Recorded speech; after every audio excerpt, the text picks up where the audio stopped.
जोहार नमस्कार। हम लोग झारखंड का आर्ट एंड कल्चर, कला एवं संस्कृति को स्टार्ट किए थे और उसमें जनजातियों का सामान्य परिचय के बारे में देख रहे थे और उसका पार्ट 1 पार्ट 2 यानी 2 क्लास हम उस पर लिए। ठीक है, हम सोचे थे आज कि कोई एक जनजाति संथाल जनजाति को स्टार्ट करेंगे, लेकिन उनके बारे में और भी कुछ इम्पोर्टेंट चीज थे जो एग्जाम में पूछते हैं और हम नहीं बताए थे। ठीक है, तो आज हम एक और इसका क्लास ले लेते हैं सामान्य परिचय का।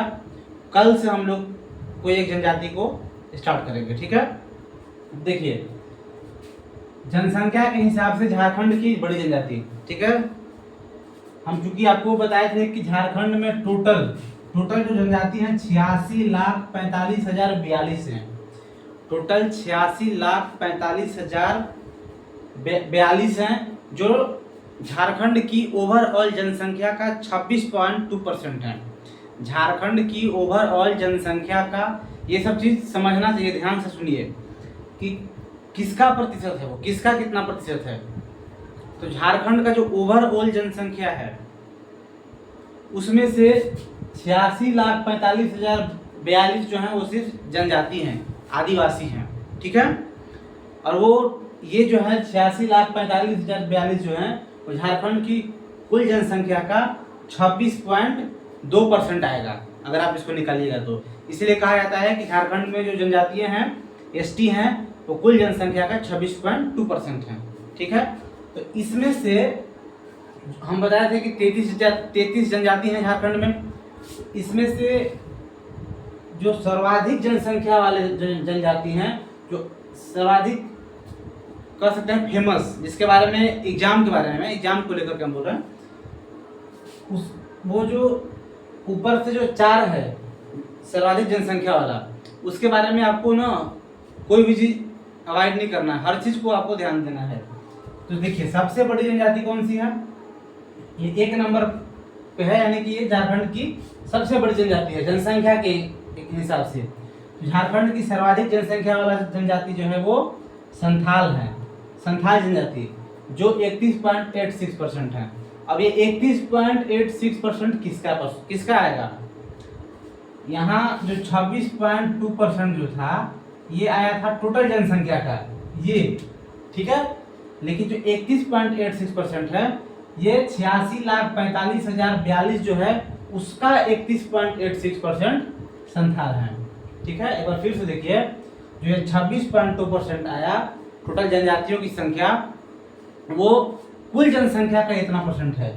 लेकिन जो संथाल का 31.86% जो आया वो जनजातीय यानी एसटी का कुल जनसंख्या जो है 86,45,042, इसका 31.86% निकालिएगा, जो आएगा वो हम आपका संथाल जनजाति की जनसंख्या है। ठीक है, उसके बाद देखिए,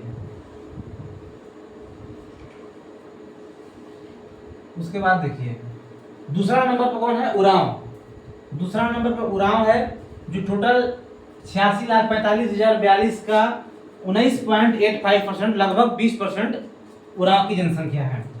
तीसरे नंबर पे कौन है, मुंडा, जो 14.21% है। चौथे नंबर पे कौन है, हो जनजाति, जो 10.73%, पौने 11% के लगभग है। 5वें नंबर पे है खरवार जनजाति, जनसंख्या के हिसाब से जो 2.8% है। लेकिन खरवार को हम ज़्यादा नहीं, बस आपको सबसे पहले विशेष आपको ये संथाल, उरांव, मुंडा और हो, ये 4 के बारे में पढ़ना है। ये 4 ऊपर से है। ठीक है, संथाल है, उरांव है, मुंडा है, हो है। पहला जो आपको याद करना है कि पहला स्थान पे संथाल, दूसरा स्थान पे उरांव, तीसरा स्थान पे मुंडा, चौथा पे हो। उरांव देखिए, हो और संथाल में कंफ्यूज नहीं होइएगा, आपको संथाल याद हो जाएगा पहला स्थान पे है, लेकिन उरांव और मुंडा में आप कंफ्यूज रहिएगा कि उरांव पहले है कि मुंडा। तो देखिए उरांव में ट्रिक है, उरांव में 3 अक्षर हैं और मुंडा में 2 हैं। ठीक है, तो पहले अधिक कौन है, पहले अधिक जनसंख्या किसमें होगा, अधिक अक्षर का प्रयोग उरांव में हुआ है, मुंडा में 2 ही हुआ है। तो अधिक जनसंख्या किसका होगा, उरांव का होगा, ऐसे आप समझिएगा। ठीक है, कंफ्यूज नहीं होइएगा। यानी कि ये देख लिए अब इसका हम पूरे भारत में रैंक देखेंगे कि ये तो सिर्फ झारखंड में पहला स्थान पे संथाल है, दूसरा स्थान पे उरांव है, तीसरा पे मुंडा, चौथा पे हो, पांचवा पे खरवार। लेकिन पूरे भारत में इसकी क्या रैंक है? तो पूरे भारत में जो संथाल हमारा झारखंड का पहला सबसे बड़ा सबसे सर्वाधिक जनसंख्या वाला जनजाति है, वो पूरे भारत में तीसरे स्थान पे है। यानी झारखंड की सर्वाधिक जनसंख्या वाला जनजाति संथाल भारत की तीसरी सबसे बड़ी जनजाति है। ठीक है, तो पहला दूसरा कौन है? पहला है भील, दूसरा है गोंड। पहला जनजाति जो है वो भील है, भारत की सबसे बड़ी जनजाति भील। पहला नहीं, इसको बोलेंगे भारत की सबसे बड़ी जनजाति भील, दूसरी सबसे बड़ी जनजाति गोंड, तीसरी सबसे बड़ी जनजाति जो है वो संथाल है, जो झारखंड की सबसे बड़ी है। और उसके बाद जो उरांव है, झारखंड की दूसरी सबसे बड़ी, वो उसका इंडिया में 6ठा स्थान है। जो मुंडा है झारखंड की तीसरी सबसे बड़ी, उसका भारत पे 8वां स्थान है। जो हो है झारखंड की चौथी सबसे बड़ी, उसका भारत में 18वां रैंक है। ठीक है, आप ये देख लीजिएगा, इसको आप लिख लीजिएगा, इसको आप इसी तरीके से लिख लीजिएगा। ठीक है, देखिए ये आपका प्रमुख 25 जो प्रमुख जनजाति है उसमें से हम ये बताए हैं आपको, सर्वाधिक 5। ठीक है, अब आदिम जनजाति जो 8 है पीवीटी जी, उसमें से देखिए जनसंख्या के हिसाब से झारखंड में आदिम जनजाति टोटल कितना थे? आदिम जनजाति 1,92,425 यानी 0.72%। ये कि 0.72% किसका? 0.72% यानी झारखंड की ओवरऑल जनसंख्या का 0.72% जो आएगा वो 1,92,425 आएगा। ठीक है, झारखंड की जनसंख्या जो है टोटल उसका 0.72% निकल जाएगा तो 1,92,425 आएगा। ठीक है, इतना हमारे आदिम जनजाति है झारखंड में। अब इस आदिम जनजाति जो 8 हैं उसमें भी सर्वाधिक 4 देखिए, सर्वाधिक जनसंख्या वाला कौन सा है? माल पहाड़िया, दूसरा सौरिया पहाड़िया। माल पहाड़िया अकेले 46% है। अब ये किसका 46% है? ओवरऑल का नहीं, इसका नहीं, इसका 1,92,485 जो आदिम जनजाति है इसका 46% आपका माल पहाड़िया है। ठीक है, और सौरिया पहाड़िया जो है वो 16% है, कोरवा जो है 12% है, पहरिया है 9% है। परसेंट अगर भूल भी जाए, लेकिन आपको ये याद करना है कि पहला स्थान सर्वाधिक जनसंख्या वाला आदिम जनजाति माल पहाड़िया, दूसरा सर्वाधिक जनसंख्या वाला आदिम जनजाति सौरिया पहाड़िया। ये माल पहाड़िया सौरिया पहाड़िया जो है इनका कल्चर संथाल से 80% मिलता जुलता है। क्यों? क्योंकि संथाल जनजाति जिस एरिया में रहते हैं उसी एरिया में इन लोग भी रहते हैं, माल पहाड़िया सौरिया पहाड़िया। आगे जब पढ़ेंगे तो देखिएगा। तीसरा सर्वाधिक है कोरबा, जो पलामू और गढ़वा में विशेष रूप से रहती है। चौथा है पहरिया। ठीक है, देखिए अब झारखंड की सबसे कम जनसंख्या वाला एसटी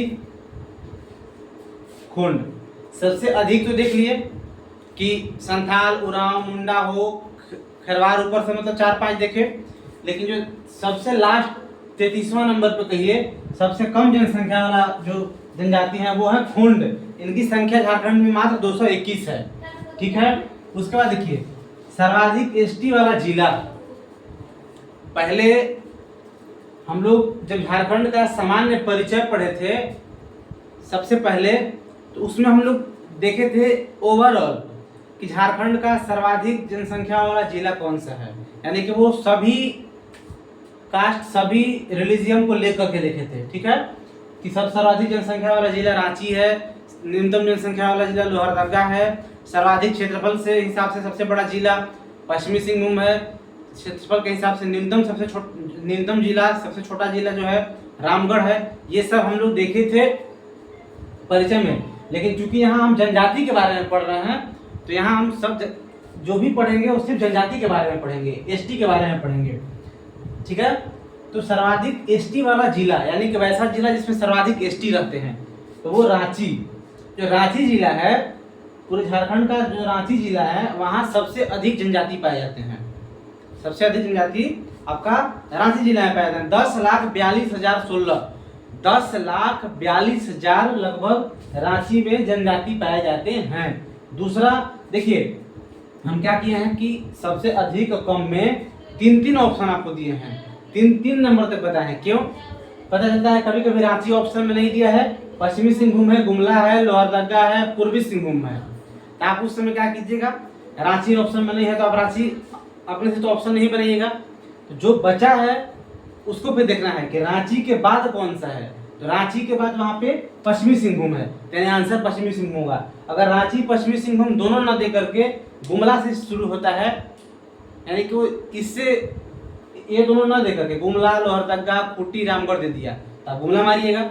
इसलिए आपको तीन रैंक तक, तीसरा स्थान तक याद करना है कि सर्वाधिक एसटी वाला जिला पहला सबसे अधिक रांची में है, दूसरा सबसे अधिक जनजातीय पश्चिमी सिंहभूम में रहते हैं, तीसरा अधिक एसटी गुमला में रहते हैं। ठीक है। न्यूनतम एसटी वाला जिला, सबसे कम जनसंख्या वाला जो जिला है, सबसे कम जो एसटी हैं वो कोडरमा जिला में रहते हैं, यानी कि सबसे कम एसटी कोडरमा जिला में रहते हैं।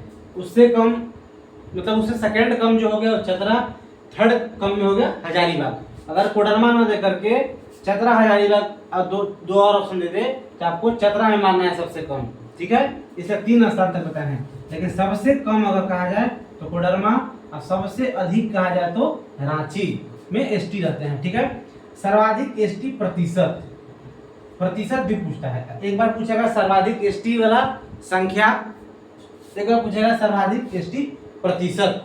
तो सर्वाधिक एसटी प्रतिशत खूंटी में पहला, दूसरा गुमला में, खूंटी न दे तो गुमला में। ठीक है, यानी कि सबसे अधिक जनजातीय प्रतिशत वाला जिला खूंटी में रहते हैं।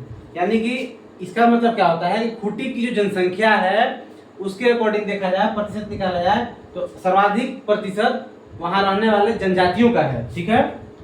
न्यूनतम एसटी प्रतिशत अगर देखा जाए, न्यूनतम एसटी प्रतिशत तो कोडरमा पहला, सेकंड चतरा, थर्ड हजारीबाग, यानी कि न्यूनतम एसटी संख्या और न्यूनतम एसटी प्रतिशत का ऑप्शन चेंज नहीं हुआ है। जो न्यूनतम एसटी पे सबसे कम कोडरमा में है तो सबसे कम प्रतिशत वाला में भी कोडरमा है, इसमें कोई कंफ्यूजन नहीं होना है। ठीक है। अब देखिए झारखंड में जनजातियों की साक्षरता दर, शिक्षा का दर यहाँ क्या है जनजातियों का। ठीक है, जनजाति का शिक्षा का दर यहाँ पे कितना है तो 47.43%, 47.43% यहाँ पे जनजातियों की साक्षरता दर है, जिसमें मेल का 56.43% और फीमेल का 38.46%। ठीक है। जनजातियों की साक्षरता दर में अगर देखा जाए तो यहाँ पे झारखंड में 47.43% ही जनजाति साक्षर है, बाकी निरक्षर है। ठीक है, बाकी जनजाति जो है निरक्षर, यानी कि साक्षरता दर काफी कम है। ठीक है, 50% से भी कम है जनजातियों का। उसमें महिलाओं का तो और भी खराब व्यवस्था, एकदम 38.46% है। ठीक है। अब देखिए सर्वाधिक साक्षर जनजाति कौन है। सर्वाधिक जितने भी 33 जनजाति हैं उसमें सर्वाधिक साक्षर जनजाति है उरांव। भले संथालों की संख्या सर्वाधिक है, बट सर्वाधिक साक्षर जनजाति जो है वो उरांव जनजाति है। न्यूनतम साक्षर जनजाति जो है वो परहिया है, ये परहिया आदिम जनजाति में आते हैं। ठीक है, न्यूनतम है, और उरांव जो है जनजातियों के मुख्य श्रेणी में आते हैं और यह सर्वाधिक साक्षर जनजाति हैं। ठीक है, आपको जितना डाटा था पूरा लिखवा दिए। अब देखिए उसके बाद थोड़ा सा आप देख लीजिए लिंगानुपात के बारे में। लिंगानुपात झारखंड में जो जनजातियों का लिंगानुपात है, झारखंड में अन्य जनजातियों को छोड़ दे गैर जनजातियों का लिंगानुपात से काफी बेहतर स्थिति है जनजातियों का लिंगानुपात। ठीक है, देखिए झारखंड में गैर जनजाति का लिंगानुपात जो है 949 प्रति 1000 पुरुष पे, 1000 पुरुष पे 949 महिला। ठीक है, 1000 पुरुष पे 949 महिला, यानी कि झारखंड की गैर जनजातियों, यानी ओवरऑल गैर जनजाति मत कीजिए, झारखंड का की जनजाति का लिंगानुपात है ये। झारखंड की टोटल बोलिए। ठीक है, झारखंड में टोटल कुल लिंगानुपात, झारखंड का कुल लिंगानुपात 949 है, यानी कि 1000 पुरुष पे 949 महिलाएं हैं। लेकिन अगर झारखंड में एसटी का लिंगानुपात देखा जाए, जनजाति का लिंगानुपात देखा जाए, लिंगानुपात तो वो कितना है 1000, वो 1003 है, 1003 महिला प्रति 1000 पुरुष पे। सोचिए इन लोग कितना अच्छा है कि महिलाओं की जनसंख्या ही इनमें अधिक है। यानी कि अब आप समझ सकते हैं जो हम आपको कल बताए थे कि यहाँ लिंग भेद का इजाजत नहीं है, तो ये बात कितना सच है, 100% सच है कि यहाँ लिंग भेद का नहीं होता है, लिंग भेद नहीं करते हैं उन लोग। जितना पुरुषों को बढ़ावा देते हैं महिलाओं को भी देते हैं। देखिए इसलिए वहाँ पे 1000 पुरुष पे 1003 महिलाएं हैं। यानी कि जनजातियों का अगर अलग से लिंगानुपात देखा जाए तो वो 1003 है। ठीक है, वो 1003 है। यानी आपका लगभग जो डाटा था वो कंप्लीट हो चुका। अब देखिए उसमें हम कल आपको बताए थे विवाह के बारे में। ठीक है, कल आपको हम विवाह के बारे में बताए थे। तो विवाह भी होता है। जैसे आपको हम सरना स्थल बता दिए थे कि पूजा पाठ का स्थान है, अखड़ा बता दिए थे कि नृत्य का मैदान, पंचायत गांव का पंचायत लगता है, मसना स्थल या शासन दीरी बताए थे जहाँ शवों को दफनाया जाता है। ठीक है, युवा गृह बताए थे जहाँ युवा और युवतियों को एक विशेष एलिजिबिलिटी क्राइटेरिया को फुलफिल करने के बाद या एक विशेष उन लोगों का अपना बनाया होता है, उसके तहत उसमें उनको शिक्षण प्रशिक्षण दिया जाता है। ठीक है, फिर आपको यही बताए थे जनजातीय के शासन व्यवस्था में बताए थे कि एक गांव प्रधान होते हैं, एक धार्मिक प्रधान होते हैं। गांव प्रधान अलग अलग जनजातियों को अलग नाम से बुलाया जाता है। धार्मिक प्रधान जो है पूजा पाठ ये सब करते हैं, वो अपना विवाह करते हैं, तो अलग अलग जनजातियों में उसको भी अलग नाम से बुलाया जाता है। ठीक है, एक इसमें शब्द आता है बिटलाहा। बिटलाहा ये शब्द जो है अभी हाल ही का जो एक्साइज कांस्टेबल का एग्जाम था उसमें भी पूछा था। ये बहुत फेमस वर्ड है। अगर जनजाति से पूछता है तो एक क्वेश्चन यहाँ से दे ही देता है, 90% एग्जाम में आता है। ठीक है, इसका मतलब क्या होता है? बिटलाहा शब्द का मतलब क्या है जनजाति समुदाय में? यह एक कठोर सजा है। कठोर सजा है। क्यों दिया जाता है? अवैध यौन संबंध बनाने पे। अवैध यौन संबंध अगर आप बनाते हैं तो आपको पंचायत के द्वारा जो जिस जनजाति से उस जनजाति के पंचायत लगता है, ग्राम प्रधान बैठेंगे, धार्मिक प्रधान बैठेंगे, उप प्रधान, सब लोग बैठेगा और वहां पे आपको बिटलाहा का सजा दिया जाएगा। बिटलाहा का सजा दिया जाएगा। इसके बाद अगर ये आप साबित हो जाते हैं अवैध यौन संबंध बनाने में तो आपको बिटलाहा सजा दिया जाता है। इसमें क्या किया जाता है? बहिष्कार। आपको अपना समाज से, गांव से बहिष्कार कर दिया जाता है। ये बहुत कठोरतम सजा है।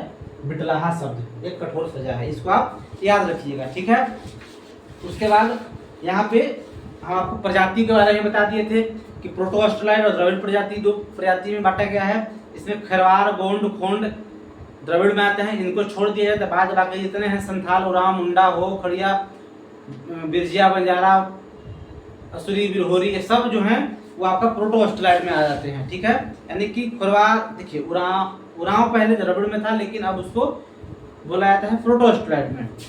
खरवार, गोंड, खोंड, बैगा जितना भी है ये सब आपका द्रविड़ प्रजाति में आ जाते हैं। भाषा ही बताए थे कि जनजातीय भाषा को दो भागों में बांटा गया है। एक ऑस्ट्रो एशियाटिक या जिसको मुंडारी भाषा भी कहते हैं, और एक द्रविड़ भाषा। द्रविड़ भाषा में क्या आता है? उरांव की भाषा जिसको बोलते हैं कुड़ुख, और माल पहाड़ियाँ और सौदिया पहाड़िया की भाषा जिसको बोलते हैं मालतो, और गोंड की भाषा गोंडी। यानी कि कुड़ुख, मालतो, गोंडी ये तीनों द्रविड़ भाषा परिवार से हैं। अब बाद बाकी जितने भी हैं इसको छोड़ दिया जाए, संथाली, मुंडारी, हो, असुरी, खड़िया, बिरहोरी, ये सब आदि ये सब ऑस्ट्रो एशियाटिक या मुंडारी भाषा के हैं।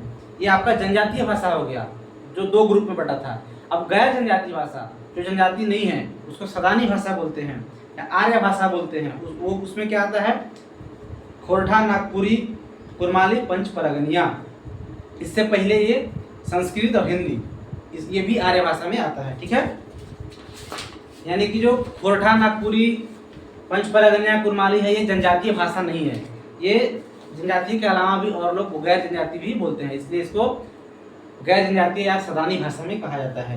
यानी सदानी किसको बोलते हैं? जो झारखंड में रहने वाले वैसे लोग जो आदिवासी नहीं है, जो जनजाति नहीं है, गैर जनजाति हैं उनको सदान कहा जाता है, उनको सदान कहा जाता है और उनके द्वारा बोली गई भाषा को सदानी भाषा समूह में रखा जाता है। ठीक है, ये हो गया।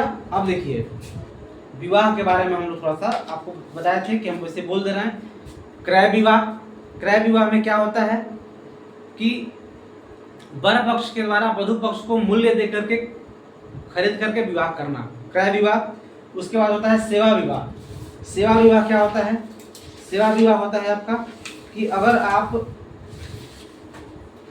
सेवा विवाह में अगर आप वधु मूल्य देने से सक्षम नहीं है, नहीं दे पा रहे हैं, तो आप उसके घर जाइए, लड़की के माँ बाप का सेवा कीजिए, तब वहाँ आपको लड़की मिलेगा और शादी कीजिएगा। सेवा विवाह। तीसरा विनिमय विवाह, इसको गोलट विवाह भी कहते हैं। ये पहले गैर जनजातियों में भी होता था। हाँ, कि एक घर से एक लड़का का दूसरे घर से एक लड़की का शादी हुआ। अब उस जिसके घर से लड़की का शादी हुआ यानी कि लड़की का भाई का अब इसके लड़का के बहन से भी शादी होगा, यानी यहाँ का एक लड़का वहाँ का एक लड़की और वहाँ का भी एक लड़का यहाँ का एक लड़की का आपस में शादी कराया जाएगा। इसको बोलते हैं गोलट विवाह या विनिमय विवाह। ठीक है। हठ विवाह, ये क्या होता है? इसमें लड़की जबरदस्ती लड़का के घर जाकर बैठ जाती है और रहने लगती है और फिर हट करके विवाह करती है, हठ विवाह। ठीक है। हरण विवाह, इसमें क्या होता है कि मेला बाजार में लड़का किसी को अपहरण करके किसी लड़की को अब शादी कर लेता है। ठीक है। ये आपको गैर आदिवासी में, गैर जनजातीय में कानूनी कार्रवाई, कानूनन अपराध है ये, क्योंकि इन लोग में एक हरण विवाह प्रचलित है। ठीक है। एक है सह पलायन विवाह, इसमें लड़का लड़की दोनों अपने मन से राजी से भाग कर शादी कर लेते हैं, ये है सह पलायन विवाह। विधवा विवाह, इसमें किसी विधवा को का शादी कराया जाता है। इसमें क्या होता है? अब कोई लड़की विधवा हो गई, अब कोई लड़का उससे शादी करना नहीं चाहता है, तो यहाँ पे उल्टा करता है, लड़की वाला ही लड़का को कुछ मूल्य देगा, लड़का वाला को कुछ प्रलोभन देगा, कुछ लाभ देगा, उसके बाद फिर वो शादी होता है। यानी कि यही 7 प्रकार का शादी का टोटल चर्चा हम लोग करेंगे अलग अलग जनजातियों में, सब में। अब आपको आगे देखिएगा कि किस जनजाति में कौन सा विवाह फेमस है, किस जनजाति में कौन सा विवाह फेमस है, ये हम लोग आगे देखेंगे। ठीक है। विवाह को जनजातियों में बापला कहा जाता है। बापला शब्द जो मिलेगा वो विवाह, ठीक है, बापला शब्द जो मिलेगा वो विवाह का है। यानी कि जनजातियों का सामान्य परिचय आपका पूरा कंप्लीट हो गया, एक भी नहीं छूटा है। अब कल से हम लोग संथाल जनजाति को शुरू करेंगे। धन्यवाद। आज तक अगर कोई भी आपको कहीं डाउट हो, या आपको लग रहा है कि छूट गया हो, आपको कुछ भी अगर प्रॉब्लम हो आप हमसे पूछिएगा। ठीक है। मिलते हैं अगली क्लास में।